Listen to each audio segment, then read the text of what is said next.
Hasto panik, saksi pun dibentak, tim hukum sibuk meredam citra Hasto bukan menjelaskan fakta. Ketika kekuasaan panik dan suara dibungkam. Ketika seorang sekjen partai politik membentak kadernya sendiri yang dihadirkan sebagai saksi dalam sidang tindak pidana korupsi, kita patut bertanya, sedang mempertahankan kebenaran atau menyembunyikan kepanikan? Teriakan bukan argumen.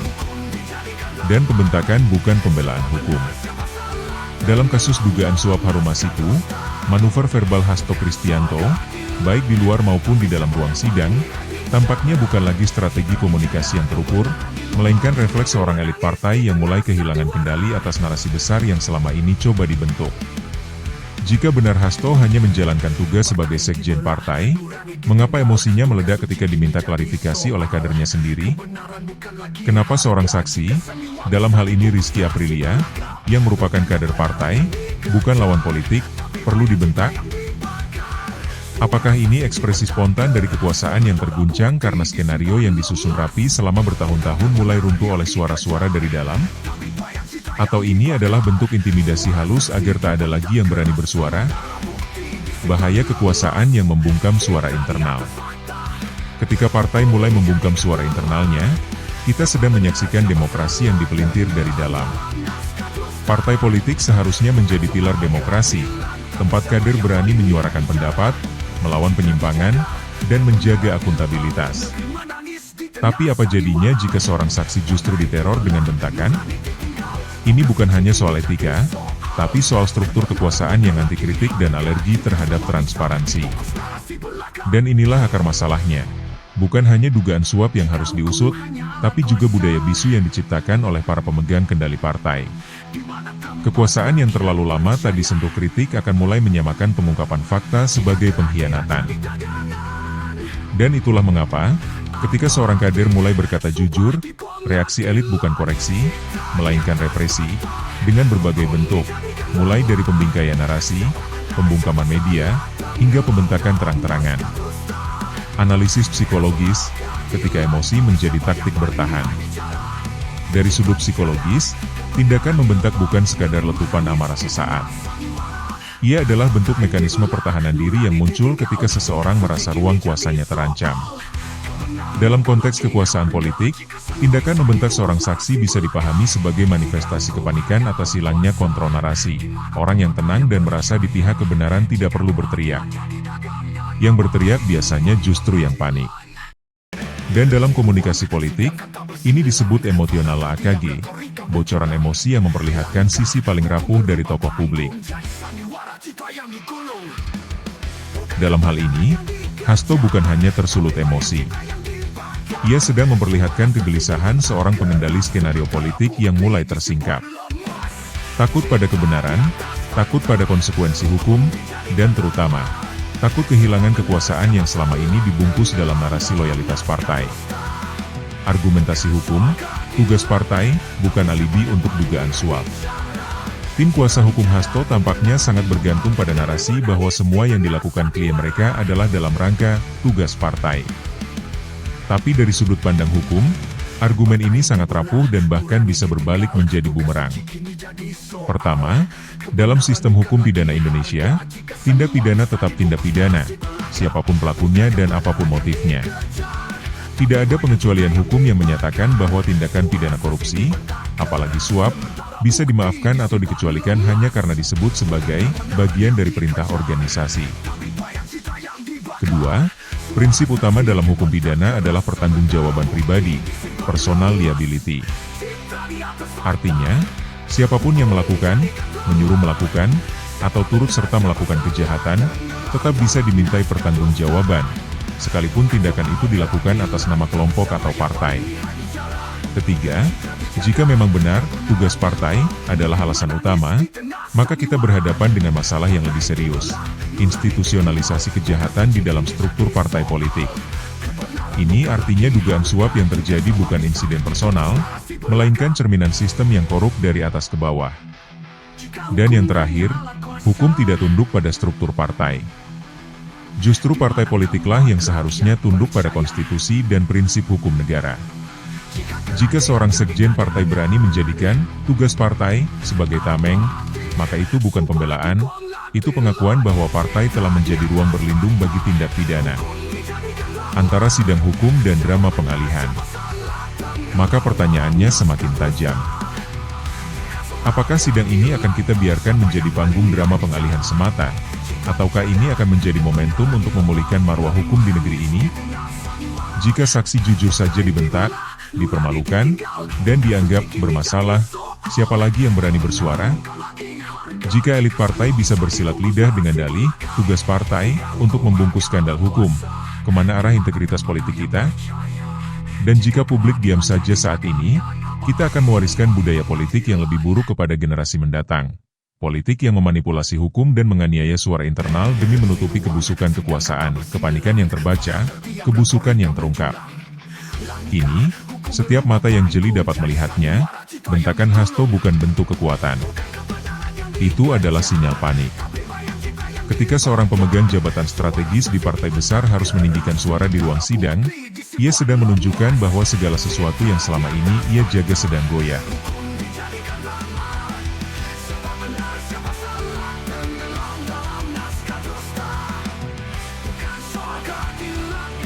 Dan publik tidak lagi buta.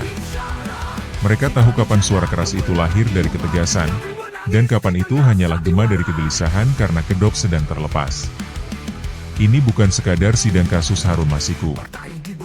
Ini adalah panggung ujian integritas elit politik kita. Dan ketika kekuasaan mulai menyerang suara kebenaran dari dalam tubuhnya sendiri, maka publik tak boleh lagi diam. Sindiran terhadap tim hukum, fokus pada citra, bukan fakta. Melihat langkah tim kuasa hukum Hasto Kristianto, kita tidak bisa tidak bertanya-tanya, apakah mereka benar-benar berfokus pada pembelaan hukum, atau justru sibuk meredam citra klien mereka? Dalam dunia hukum, sudah menjadi tugas seorang pengacara untuk mengungkapkan fakta, membela hak-hak klien mereka, dan membangun argumen yang berdasar pada prinsip keadilan. Namun, apa yang kita saksikan saat ini bukanlah sebuah upaya untuk menggali kebenaran, melainkan sebuah kampanye komunikasi yang terfokus pada pencitraan. Alih-alih mengedepankan fakta yang seharusnya muncul di ruang sidang, tim hukum Hasto lebih banyak mengeluarkan narasi yang menyerang kredibilitas pihak lain. Sebagai contoh, ketika Hasto dicurigai terlibat dalam skandal suap Harun Masiku, bukannya menjelaskan secara rinci dan mendalam posisi hukum klien mereka, tim hukum malah lebih banyak bermain dengan retorika yang menyudutkan lawan politik. Mereka lebih sibuk menjelaskan tugas partai sebagai alasan dibalik tindakan yang terindikasi sebagai suap, daripada menghadirkan bukti atau penjelasan hukum yang kuat. Hal ini semakin terlihat ketika tim kuasa hukum cenderung mengalihkan perhatian publik dari substansi masalah. Mereka menyarankan agar fokus masyarakat lebih diarahkan pada konspirasi politis yang mungkin ada di balik perkara ini, bukannya memberikan penjelasan faktual yang diperlukan untuk mengklarifikasi dugaan suap. Pengacara yang bijak dan berintegritas akan menggunakan ruang sidang sebagai panggung untuk membongkar kebenaran dan memperlihatkan fakta sejelas-jelasnya. Tetapi, apa yang kita lihat sekarang adalah upaya untuk mendistorsi fokus ke arah politik praktis, menciptakan narasi bahwa ini semua adalah bagian dari sebuah strategi balas dendam politis. Padahal, dalam sistem hukum yang sehat, citra klien tidak seharusnya menjadi hal utama yang diperjuangkan. Fakta dan kebenaran seharusnya menjadi prioritas. Ketika tim kuasa hukum lebih banyak berbicara tentang potensi politisasi kasus ini, mereka justru mengesampingkan tanggung jawab mereka sebagai pembela hukum yang seharusnya menjelaskan dengan tegas dan jelas apakah klien mereka terlibat atau tidak dalam tindak pidana. Ini bukan soal siapa yang bisa membuat narasi paling menarik atau memanfaatkan media untuk menggiring opini publik. Ini adalah soal apakah tindakan klien mereka, sebagai seorang pejabat publik, sesuai dengan prinsip-prinsip hukum yang berlaku. Lebih buruk lagi, pendekatan seperti ini membuka peluang bagi publik untuk menilai bahwa keadilan dan kebenaran hanya menjadi barang dagangan dalam permainan politik. Seolah-olah, hukum hanya dipergunakan untuk mempertahankan posisi politik tertentu dan mengorbankan integritas hukum itu sendiri. Jika tim hukum lebih fokus pada membangun citra, maka bukan hanya kasus ini yang akan dipengaruhi, tetapi seluruh sistem hukum dan politik negara ini. Pada akhirnya, tindak tanduk tim hukum yang lebih sibuk meredam citra daripada menyajikan bukti dan fakta yang jelas hanya akan memperburuk citra partai dan klien mereka sendiri. Dalam jangka panjang, ini bukan hanya merusak reputasi, tapi juga kepercayaan masyarakat terhadap kemampuan partai dan penguasa untuk menegakkan keadilan yang sejati. Pertanyaan moral, bagaimana jika semua saksi diperlakukan seperti Rizky? Apa yang terjadi jika kita membiarkan pola perlakuan seperti ini terus berkembang? Jika seorang saksi, terlepas dari latar belakangnya, baik itu kader partai atau bukan, diperlakukan dengan intimidasi dan pembentakan hanya karena mengungkapkan kebenaran, apa artinya bagi sistem hukum kita? Bagaimana jika setiap saksi dalam setiap kasus hukum di Indonesia mulai merasa terancam untuk berbicara karena takut dihadapkan pada perlakuan yang serupa dengan yang dialami oleh Rizky Aprilia? Rizky, seorang kader partai, menghadapi bentakan dari atasannya, seorang sekretaris jenderal partai, di dalam ruang sidang, hanya karena memberikan kesaksian yang jujur. Perlakuan semacam ini bukan sekadar melanggar norma kesopanan, tetapi juga menggugurkan prinsip dasar keadilan itu sendiri. Hak setiap individu untuk bebas menyampaikan pendapat tanpa rasa takut atau ancaman. Jika kita membiarkan situasi ini menjadi normal, kita akan membuka jalan bagi penindasan terhadap suara-suara yang jujur dan berani mengungkapkan kebenaran. Pertanyaan moral yang harus kita hadapi adalah, apakah kita siap untuk hidup dalam sebuah negara di mana suara rakyat dan saksi di ruang sidang diperlakukan dengan kekerasan verbal dan ketidakadilan, hanya karena mereka berbicara apa adanya? Jika tindakan intimidasi terhadap saksi ini dianggap wajar, maka kita sedang membuka pintu bagi pembungkaman suara-suara kritis di seluruh lapisan masyarakat, bukan hanya di ruang sidang. Bagaimana kita bisa mengharapkan rakyat untuk percaya pada sistem hukum jika orang yang bersaksi demi kebenaran justru menjadi korban perlakuan yang tidak adil? Kita juga harus bertanya, bagaimana kita bisa menjamin integritas hukum jika setiap saksi takut untuk berbicara? Dalam sebuah sistem yang sehat, kesaksian yang jujur harus dihargai, dan tidak ada tempat bagi mereka yang ingin menutup-nutupi kebenaran. Ketika saksi yang berbicara benar malah diperlakukan dengan cara yang memalukan dan merendahkan, maka keadilan bukan hanya tercemar, tetapi seakan-akan tidak ada lagi. Ini bukan hanya soal Rizky Aprilia. Ini adalah soal setiap individu yang memiliki hak untuk memberikan kesaksian tanpa takut akan konsekuensi pribadi, baik dari pihak yang berkuasa maupun dari kelompok-kelompok yang mungkin merasa terancam dengan kebenaran yang terungkap. Apakah kita ingin hidup dalam negara yang penuh ketakutan, di mana setiap orang yang berani mengungkapkan sesuatu yang tidak disukai oleh kekuasaan harus siap menerima intimidasi dan ancaman? Jika kita terus membiarkan ketidakadilan ini berlanjut, kita akan mengajarkan kepada generasi mendatang bahwa berbicara kebenaran itu berbahaya.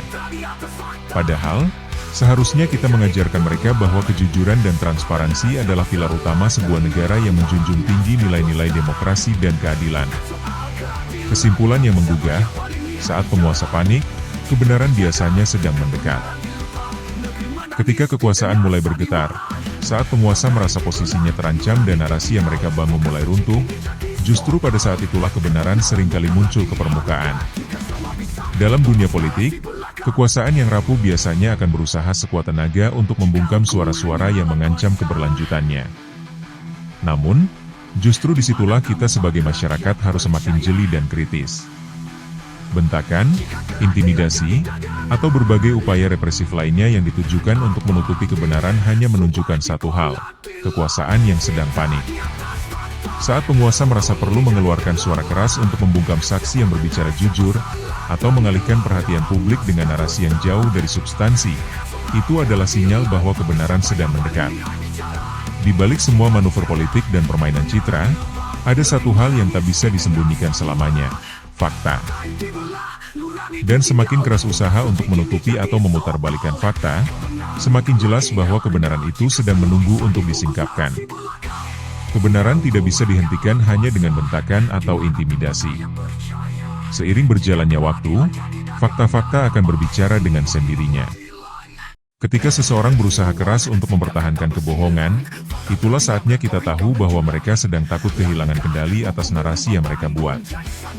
Maka, meskipun usaha untuk mengalihkan perhatian, membingkai kembali cerita, atau memanipulasi opini publik terus berlangsung, kita harus percaya bahwa kebenaran akan menemukan jalannya, meski mungkin harus melalui jalan berliku. Tindak intimidasi terhadap saksi, seperti yang terjadi pada Rizky, bukan hanya menggugurkan prinsip keadilan, tapi juga mengungkapkan kegelisahan yang mendalam dalam kekuasaan. Ketika penguasa bertindak tidak rasional dan berusaha menekan mereka yang berani berbicara, maka kebenaran semakin dekat dengan sorotan publik. Tidak ada yang lebih kuat daripada kebenaran yang dibungkam. Dan ketika kebenaran akhirnya muncul, tidak ada kekuatan yang dapat menghalanginya.